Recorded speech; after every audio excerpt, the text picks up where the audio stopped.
Bienvenido, qué alegría tenerte allí del otro lado de la pantalla. No sé si estás viendo el programa por YouTube, por Facebook o por la TV Nuevo Tiempo. Un grande abrazo para ti. Bienvenido para poder estudiar una vez más el libro de Apocalipsis. Este es el estudio semanal de la Biblia. Biblia Fácil ya comenzó, llama a todos tus amigos. Yo quiero enviar un abrazo especial a aquellas personas que semanalmente nos escriben, aquellas personas que están solicitando también el curso bíblico. Sabes que hay un curso disponible llamado Biblia Fácil Apocalipsis.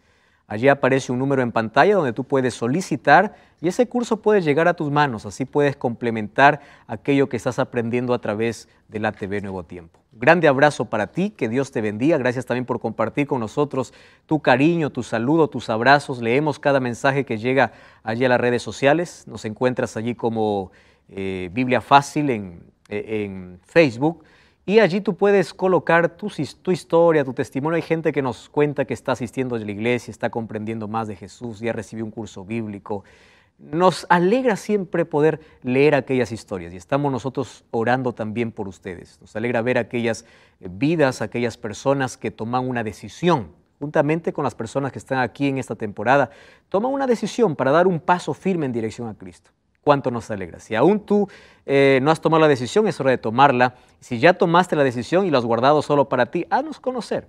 Dinos si ya estás asistiendo a la iglesia, si ya recibiste el curso. Queremos saber tu historia, de cómo este programa te ayudó espiritualmente. Escríbenos, nosotros estaremos orando por ti. Con gusto allí te responderemos. Bienvenido una vez más, ya comenzó Biblia Fácil, entonces toma tu Biblia. Yo estoy aquí con Biblia abierta. No solo yo, sino también aquí mis amigos que comparten esta 10ª temporada de Biblia Fácil. Estamos listos y al mismo tiempo curiosos porque hoy vamos a hablar sobre la segunda bestia de Apocalipsis 13. Apocalipsis capítulo 12 allí muestra el gran conflicto que existe entre los poderes, el poder de Dios y el poder del enemigo. El diablo está enfurecido contra el pueblo de Dios.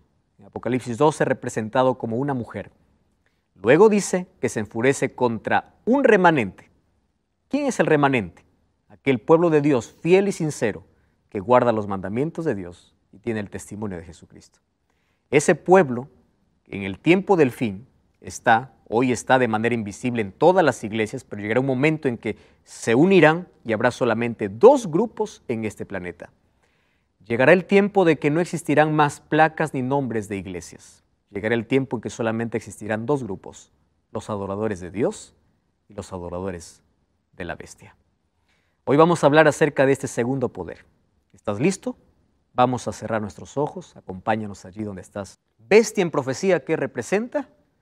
Poder, ¿correcto? El primer poder subió del mar, muchedumbre de gente. Entonces este poder salió de allá de Europa, ¿verdad? Cuando Roma imperial dejó de existir, allí vino la continuación de la Roma papal. Apocalipsis capítulo 13 nos habla de 2 poderes, del poder de Roma papal, especialmente actuando en el tiempo del fin. Sin embargo, nos llama la atención más aún, porque a partir del versículo 11 del capítulo 13, presenta allí Juan otra bestia. Él recibió allí en visión no solamente la bestia que sube del mar, sino una bestia que sube de la tierra. Vamos a leer entonces Apocalipsis capítulo 13, versículo.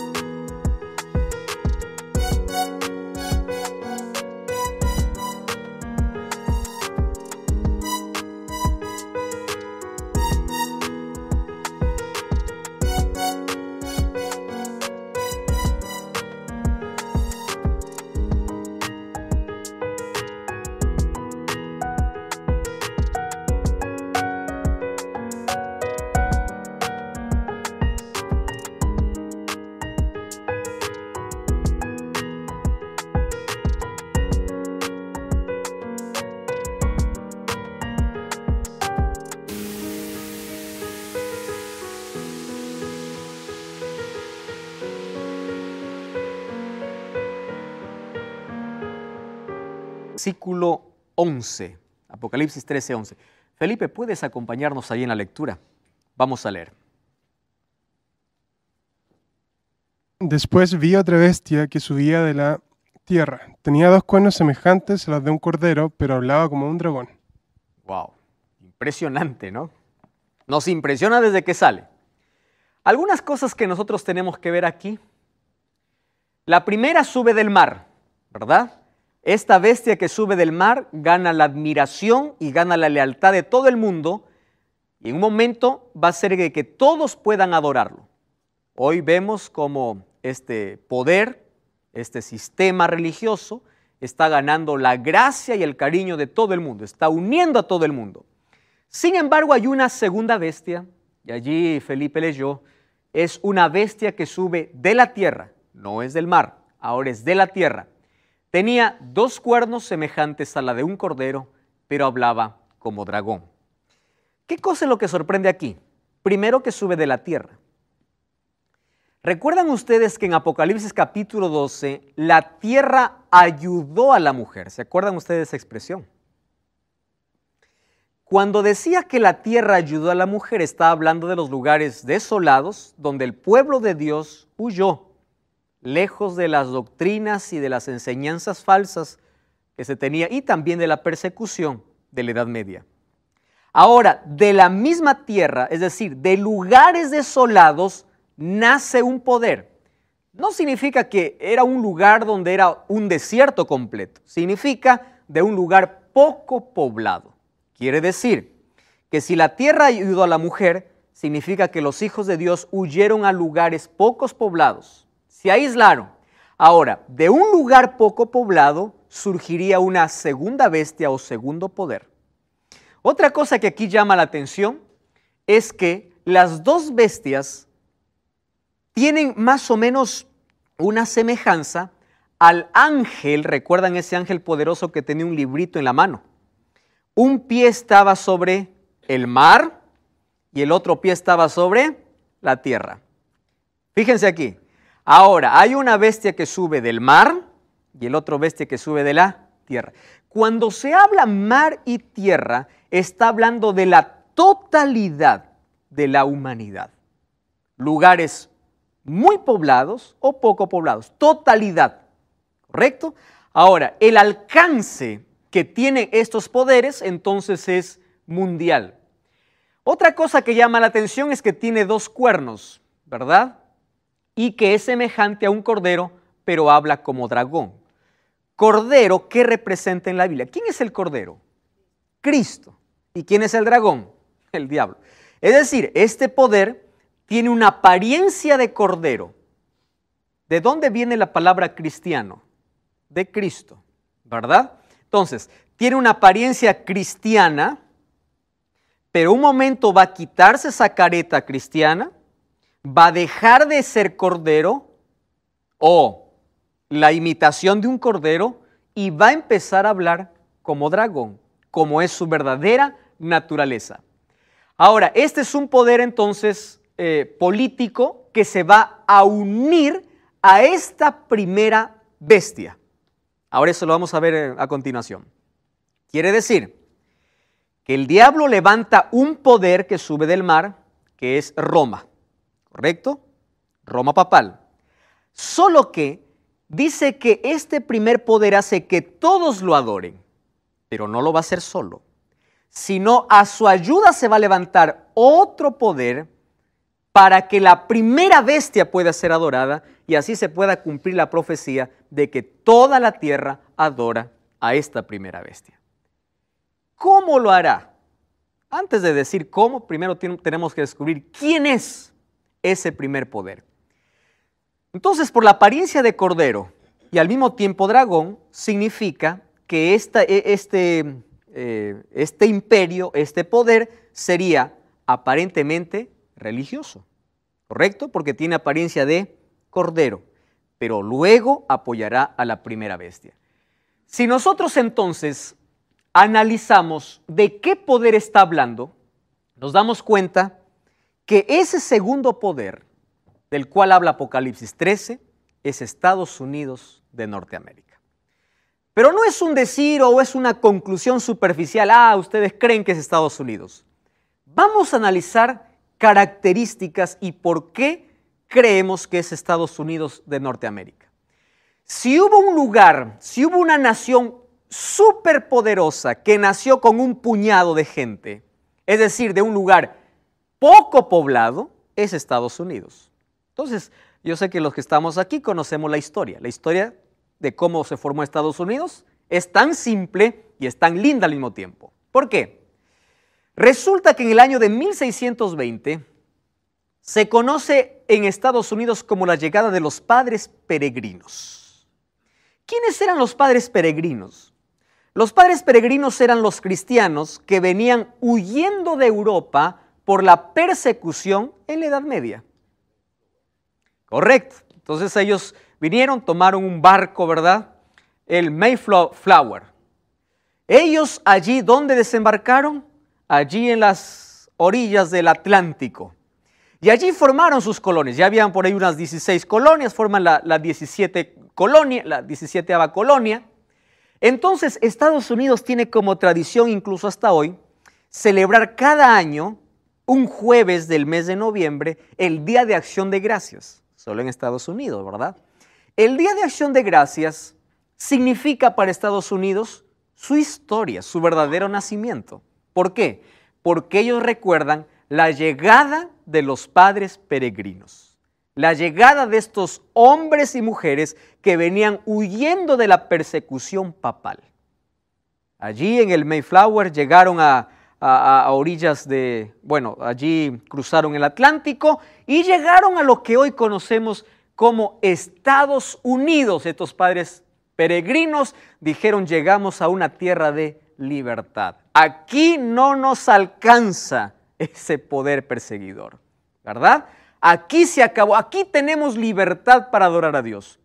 Incluso hasta hoy hay una réplica, ¿verdad?, de ese barco, del Mayflower, allí en Estados Unidos. Ahora, es interesante que cuando ellos logran su independencia en el año de 1776, al formar su primera constitución, ellos se declararon un país netamente protestante, religioso protestante, ¿correcto? Ahora, ellos tienen hasta ahora, ¿verdad?, el estatus de la libertad, es un país de libertad, aquí no se prohíbe, aquí puede estar el origen, la sede de cualquier religión, aquí no hay prohibición para nadie, este es un país de libertad y también nació como un país religioso, un país protestante, es decir, tiene la apariencia ¿de qué? De un cordero. Ahora, fíjense aquí, en su constitución, su primera constitución, estaba bien clara el ideal, o estaba tan claro el ideal con la cual se formó los Estados Unidos. Y ellos decían: nosotros somos un país sin rey y una iglesia sin papa. ¿Por qué decían eso? Porque ellos venían huyendo. Ellos no querían saber nada con un reinado y nada con el papa. Absolutamente. Un país sin rey y una iglesia sin papa. Thomas Jefferson dijo lo siguiente, y ese es un discurso que se ha ido repitiendo por muchos años: desde que una persona tiene derecho a escoger su propia religión sin pagar el precio de la discriminación, ninguna prueba de religión será requerida como calificación para cualquier posición pública en los Estados Unidos. ¿Quién puede ser candidato en los Estados Unidos? ¿Se necesita que alguien tenga una religión? No. Cualquiera. De cualquier religión. ¿Por qué? Porque ellos tenían claro desde un comienzo: religión y política no están casados, señores. Tú puedes ser de cualquier religión y tú puedes ser un político. ¿Por qué? Porque son dos cosas totalmente separadas. Es por eso que tiene dos cuernos o dos poderes separados. Político a un lado, religioso a otro lado. Totalmente independiente. Entonces, ese discurso siempre se ha repetido. Lo interesante es que en el versículo 12 de Apocalipsis capítulo 13 dice lo siguiente: este ejerce, o esta bestia ejerce, toda la autoridad de la primera bestia. Y en presencia de ella hace que la tierra y sus habitantes adoren a la primera bestia Y una vez más repite, para que nadie se confunda, y dice, cuya herida mortal fue sanada. 1798. Herida mortal, curada. Ahora cada vez está no solamente curada, sino está deslumbrante, ¿verdad?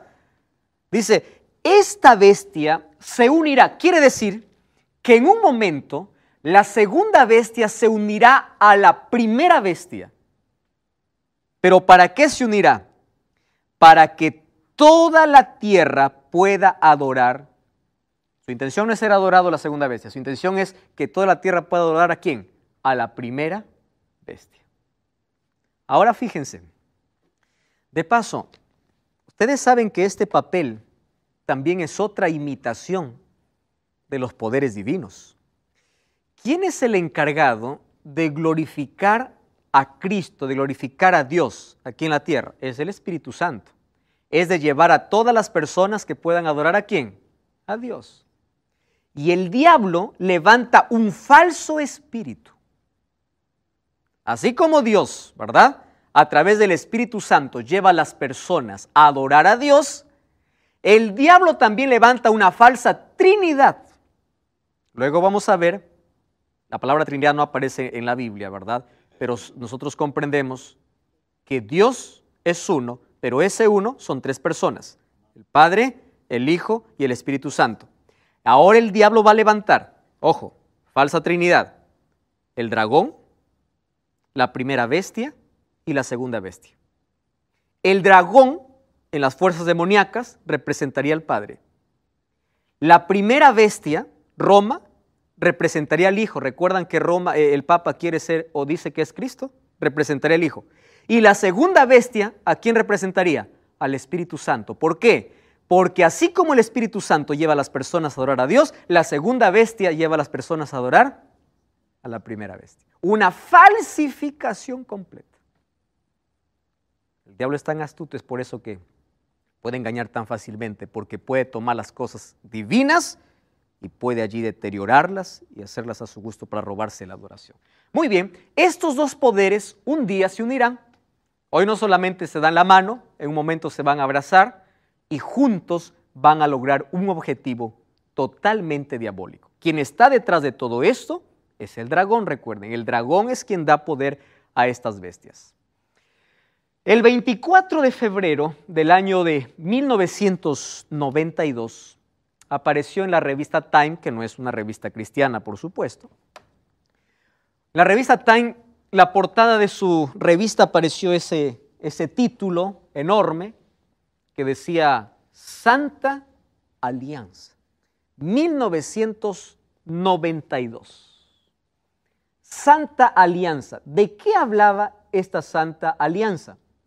De una relación diplomática entre los Estados Unidos y la Casa Blanca. Solo que para que llegue este año hubieron muchas tentativas ya en el pasado, muchas.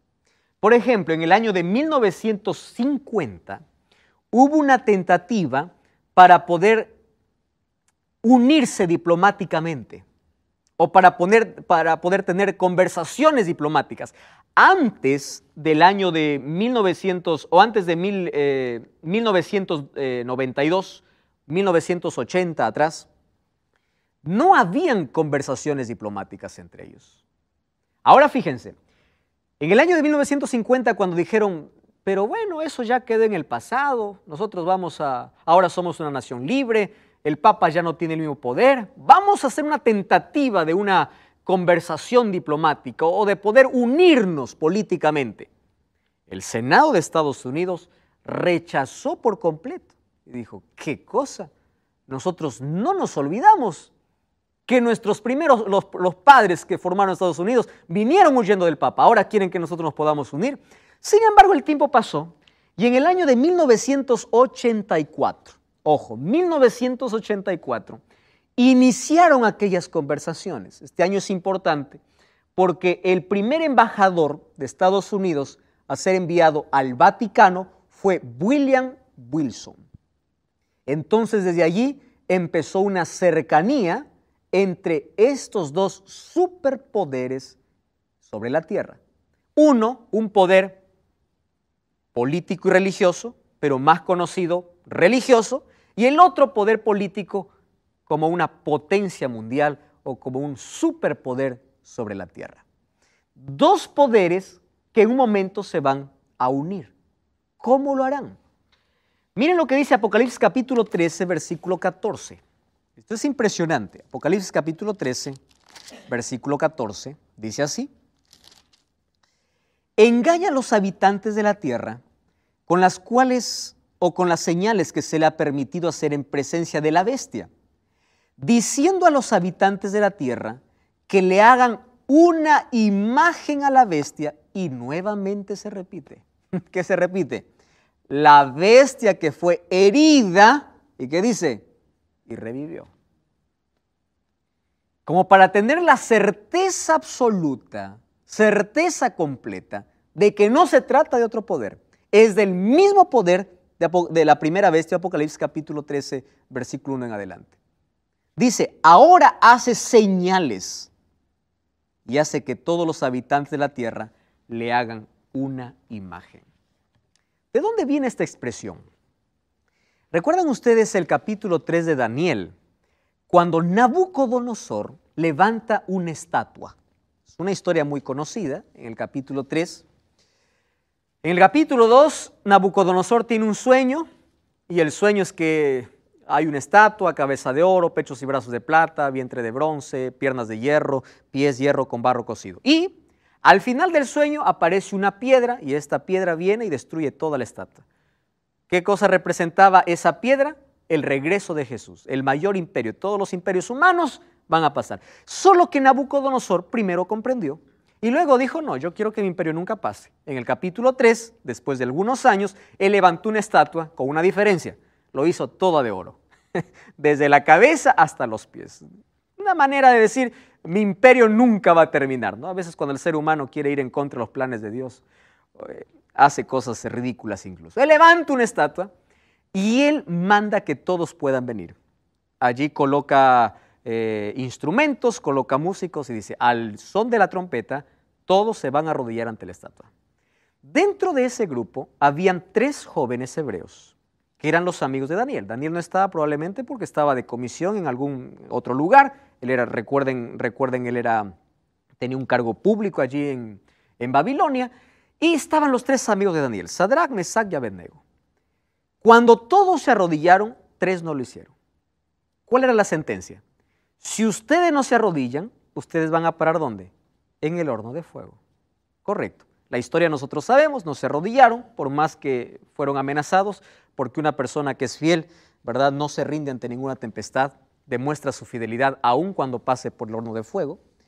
Y Dios los libró del horno de fuego. Solo que algo parecido ocurrirá en el tiempo final, donde dice que hará una imagen a la primera bestia. ¿De qué imagen está hablando? Primero, nosotros aquí vemos que va a haber una imposición de adoración. ¿Para qué se levanta una imagen? Para adorar. Se levanta una imagen para otra cosa. La imagen es representación o símbolo de adoración. Solo que la adoración va a ser impuesta porque dice que va a obligar o va a hacer de que todos puedan adorar. Cuando se habla acerca de imagen, aquí nosotros encontramos un asunto interesante. Miren aquí. El problema de la crisis final será una sola palabra: adoración. ¿Cómo termina el gran conflicto? Con aquello que comenzó, o igual como comenzó. ¿Por cuál fue el problema en el cielo? Adoración. El diablo quería ser adorado porque quería el trono. Su orgullo le dominó y se rebeló contra Dios. ¿Cómo culminará la historia de este mundo? Con el mismo problema: adoración. Los 2 grupos que presenta Apocalipsis en el tiempo del fin se identifican así. No existen varios grupos, los que adoran a Dios y los que adoran al dragón. No existe un tercer grupo. Es decir, la humanidad no tiene una tercera opción. O adoras a Dios o estás de parte del diablo. No hay una tercera opción. Además, dice allí que aquellos que adoran a Dios tienen ciertas características que nosotros ya vimos en el pueblo remanente. El símbolo de la imagen de la bestia es la institución y procedimientos que duplicarán la conducta del poder de la bestia primera en otras épocas. Es decir, está hablando de una unión de iglesia-estado.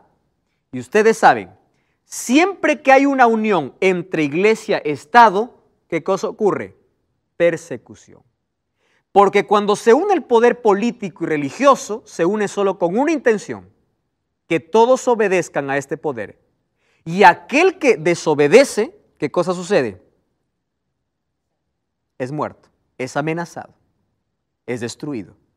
Entonces, la misma imagen de los 1260 años de amenaza, de persecución, esa misma imagen de unión de poder político y religioso, esa imagen volverá, ¿cuándo? En este tiempo del fin. Cuando ambos poderes se unan y obliguen que todos los seres humanos adoren. Versículo 7 del capítulo 13 dice: se les permitió hacer guerra contra los santos y vencerlos. Está hablando acerca de la primera bestia, es decir, esa misma imagen ahora se repetirá con este segundo poder. Miren lo que va a ser esta segunda bestia, capítulo 13, versículo 16 y versículo 17. Dice así: y hacía que todos, grandes y pequeños, ricos y pobres, libres y esclavos, se les pusiera, ¿qué cosa dice? Una marca, ¿dónde? En la mano derecha o en la frente, no solo allí. Y que ninguno pudiera comprar ni vender, sino el que tuviera la marca o el nombre de la bestia o el número de su nombre. Y aquí hay sabiduría. El que tiene entendimiento cuenta el número de la bestia. Es un número de hombre. Su número es 666. Un enigma aquí por descubrir. ¿En qué momento ocurre eso? Estamos de regreso. Esto es Biblia Fácil. Hoy hablando acerca de la segunda bestia de Apocalipsis 13. Ya vimos quién es la primera bestia. Ahora, cómo la segunda bestia se unirá a este primer poder y llevará a toda la humanidad para que pueda adorar a esta primera bestia. Mas, ¿cómo esto se logrará? ¿Qué cosa es lo que tiene que ocurrir? Allí Pablo estaba levantando la mano antes de ir a la pausa. Sí, Pablo. Veo que todo esto apunta a la religión mundial, que será el ecumenismo, ¿no? Uno ve hoy todas las tendencias religiosas, todos los grupos religiosos, sí. No hablo denominacionales, digo grupos cristianos, musulmanes, todos hablan de eso, ¿no? De el amor. De una unidad. El amor nos une. Y hay una frase muy popular, ¿no? Pero que no deja de ser cierto, que es mejor estar separados por la verdad que unidos por el error. Wow. Y eso me lleva a mí a pensar también en los cristianos de Berea. Cuando el apóstol Pablo, que no era cualquiera, hablaba y enseñaba, ellos no tragaban todo eso. Bueno, vamos a ver si lo que él dice concuerda con lo que dice la Escritura, ¿no? Y yo creo que en este tiempo lo que nos puede mantener con las luces alertas y atentos es la Escritura, es la palabra de Dios. Porque otra cuestión es las señales. Porque hoy uno ve todo un movimiento de señales, de milagros, esto y aquello, ¿no? Pero uno va a conocer la verdad y la mentira no por las señales, sino por los frutos y por la doctrina que se enseña. Es la Biblia nuestra base de todo. Gracias, Pablo. Qué extraordinario allí ese comentario, ¿verdad? Y a eso en ese tiempo estamos ahora, Pablo. La frase que mencionaste es tan correcta porque hoy tanto se habla de una unidad basada en el amor, incluso tomando el texto de Jesús, la oración sacerdotal de Jesús de San Juan 17, diciendo: quiero que todos puedan ser uno. Está hablando de qué tipo de unidad, y tú mencionaste algo interesante, ¿verdad? Nosotros preferimos estar separados por, ¿cómo es? Separados por el error que unidos por la mentira. ¿Es así? Bueno, por la verdad, que unidos por la mentira. Y la verdad es Dios, y la verdad es la palabra de Dios. Jesús es el camino, la verdad y la vida. Y su palabra es el fundamento de toda verdad. Es mejor estar separados.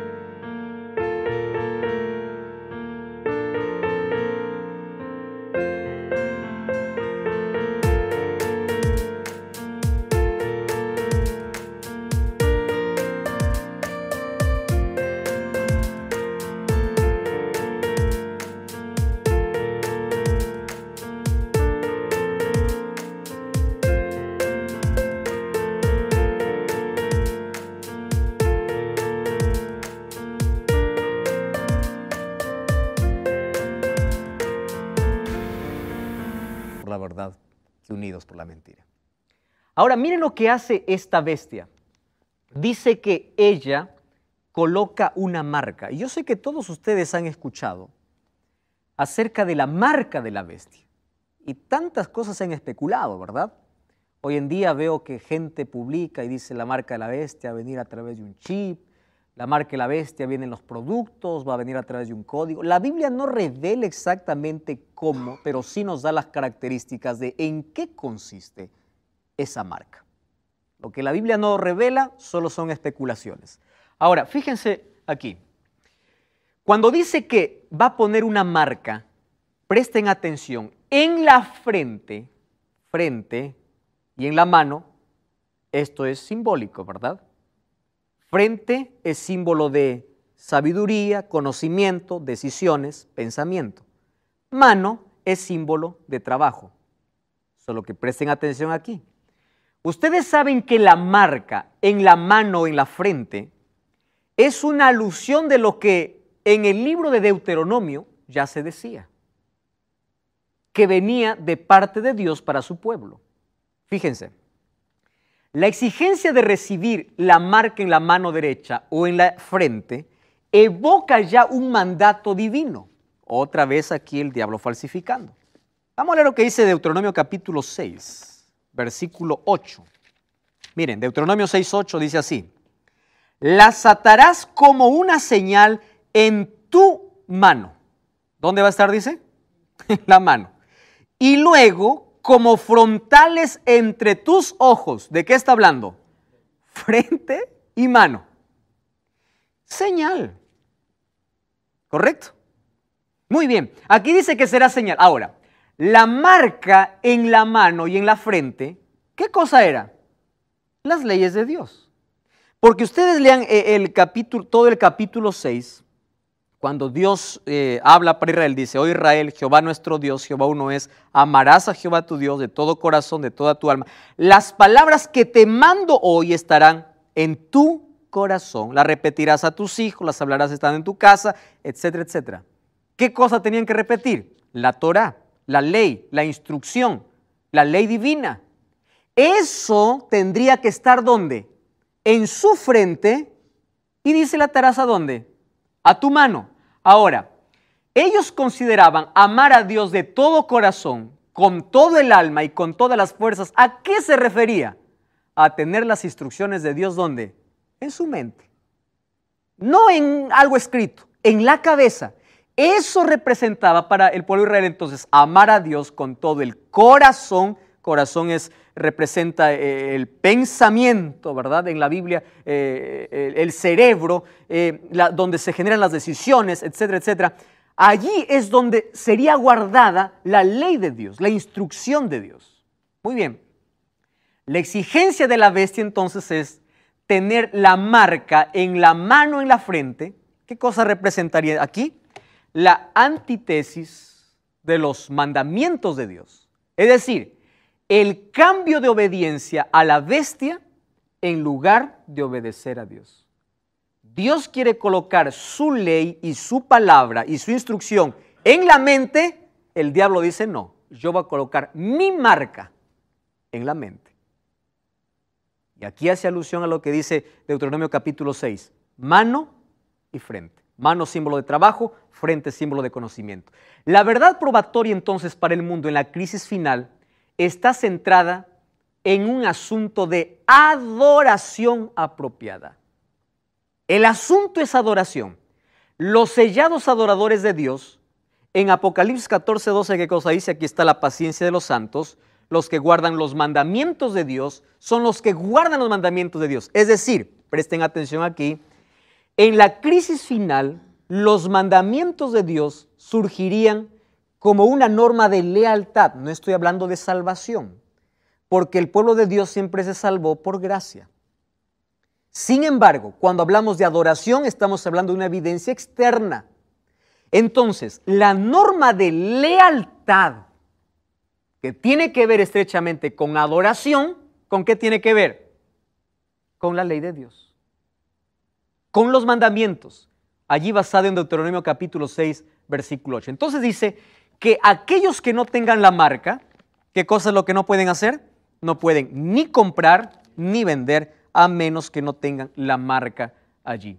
Ahora, es interesante, si existe un sello de Dios, que es su ley completa, y nosotros ya vimos cuando hablamos de sello, de que hay un mandamiento que dice específicamente cuál es su sello, y es el día sábado, ¿cuál sería lo contrario a ese sello? Un día impuesto por encima de ese sello. Presten atención a lo que voy a decir acá. El domingo no es la marca de la bestia ahora. Será cuando sea impuesta.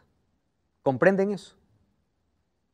Cuando la adoración venga por imposición, es decir, cuando se coloque por encima de lo que Dios dijo, eso representa mi lealtad o a Dios o a lo que diga la bestia. Entonces, todo esto nos está llevando ¿a dónde? De que pronto habrá una orden o una ley dominical. ¿Quieren ustedes para comprobar cómo está ese avance? Tengo aquí en mis manos un libro llamado Laudato Si.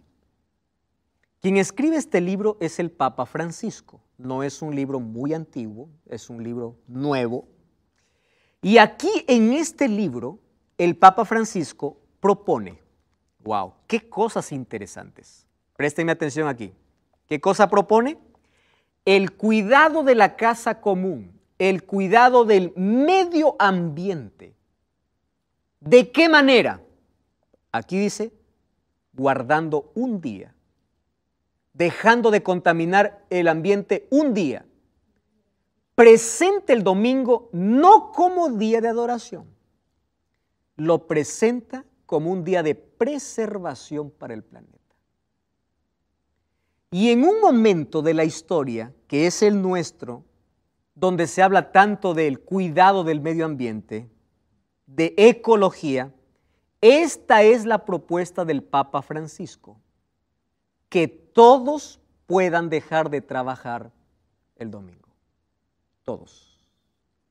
¿Acaso Dios ya nos separó un día? Ahora, fíjense, el otro material que yo les mostré fue escrito allí por el Papa Juan Pablo II, ¿verdad? Ahora, este es escrito por el Papa Francisco. Los dos hablan acerca del domingo. El primero como una base, diciendo que guardamos el domingo por la resurrección de Cristo, y el segundo diciendo, necesitamos guardar todos. ¿Por qué motivo? Para preservar el medio ambiente.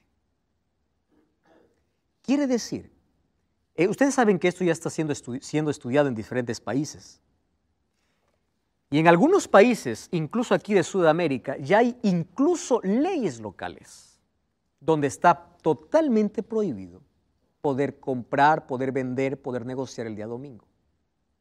¿A qué cosa estamos llegando? A una pronta ley dominical. Y en esa ley dominical, cuando sea impuesta una adoración por encima de aquel que Dios colocó, entonces se convierte ¿en qué? En marca. Conocimiento. Frente. ¿Qué más? Trabajo. No puedes comprar y no puedes vender. Es decir, esto es un asunto tan serio que el versículo 15 dice, se le permitió infundir aliento a la imagen de la bestia para que esa imagen o para que la imagen hablase e hiciese matar a todo aquel que no le adorase. ¿De qué estamos hablando? De una imposición de adoración. ¿Acaso eso no es lo que hizo Nabucodonosor? ¿Acaso es lo que no, eso es lo que hizo, no es lo que hizo el Papa en la Edad Media, en los 1260 años? Imposición de normas, de dogmas y de tradiciones. Ahora, aquel que no hace eso, entonces fue dado poder ¿para qué? Para que pueda ser muerto.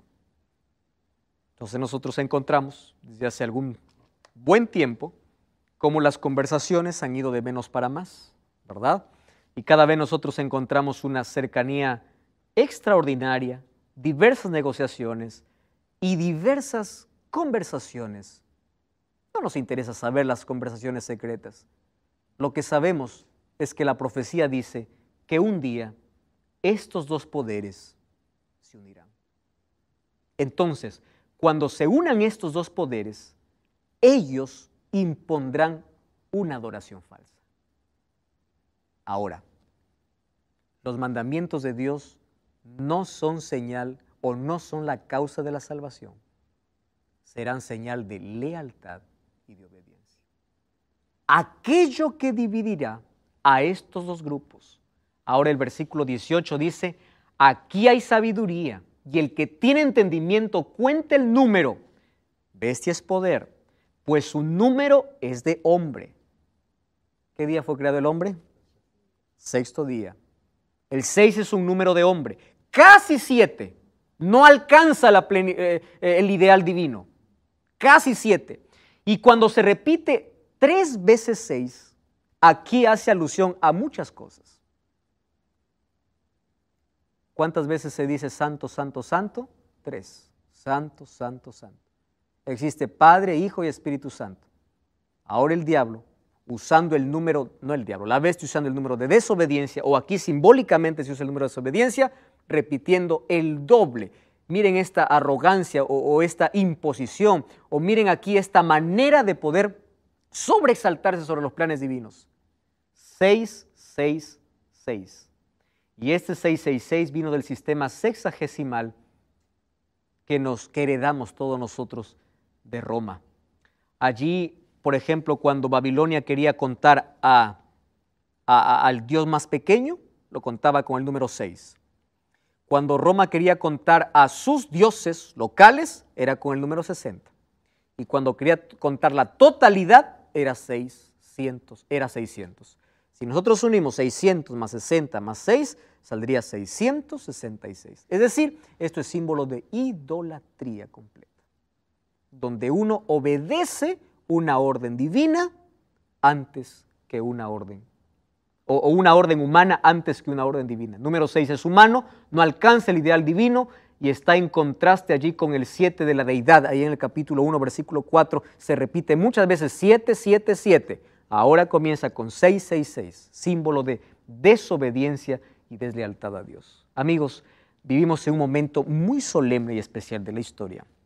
La batalla de la crisis final es una batalla en la mente. No es una guerra política, militar. Ambos poderes queriendo conquistar al ser humano. Esto tiene que ver con nuestras decisiones.